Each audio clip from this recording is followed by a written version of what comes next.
Revelation 1752. From the 26th of December 1940. Necessity of divine action. Truthfulness. People need mediators between themselves and God because they do not make contact with Him themselves, but God, in His love, does not want to leave them without assistance. And this is the reason why a direct connection from the beyond to earth is permitted in a form which should eliminate all doubt of divine activity. Thus the first reason is to be sought in humanity's plight, but furthermore the truth is so little represented on earth and it is only possible to convey it to earth by this means. Christ's teaching has undergone changes through human influence in the course of time and must therefore be brought to humanity again in the way it was originally. And so the necessity of divine activity can already be seen from this. For God as the eternal truth cannot tolerate that something is spread as pure truth which no longer corresponds to it.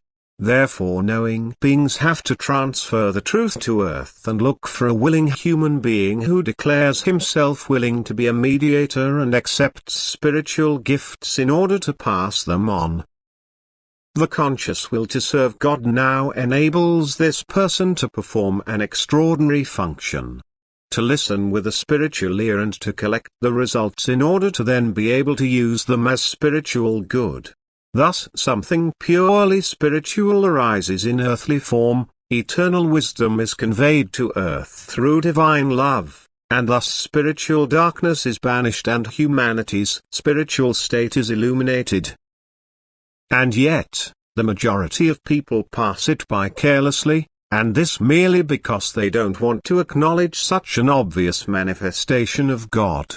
Unless someone proclaims God's working as a spiritual experience with full conviction, he will hardly find believing followers amongst people. And thus God equips those with great strength and lets them achieve extraordinary things and thus wants to turn people's faith towards Himself. And thus God gives people the truth and great strength to the proclaimers. He lets them recognize when it is God's will to use this strength. And then God Himself works through these people and draws attention to the divine gift commanded from above. And then it will become evident that word and deed correspond, that everything proclaimed through divine truth can shape people such that they become bearers of divine strength themselves, thus they can also work through this strength. And that the human being can therefore achieve everything if he accepts the divine word imparted to him and complies with it, since the same strength is inherent in it. Then the divine word will be accepted by many, for it will provide them with the evidence that God's word is truth in itself.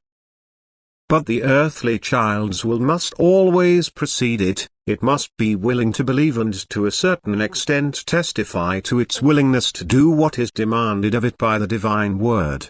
Then he will feel the power of the word in himself by his ever-increasing desire for it, and the will to be of service to the Lord will also make him capable of working for Him. And thus God proves to humanity the truthfulness of what people receive from above as truth. Amen.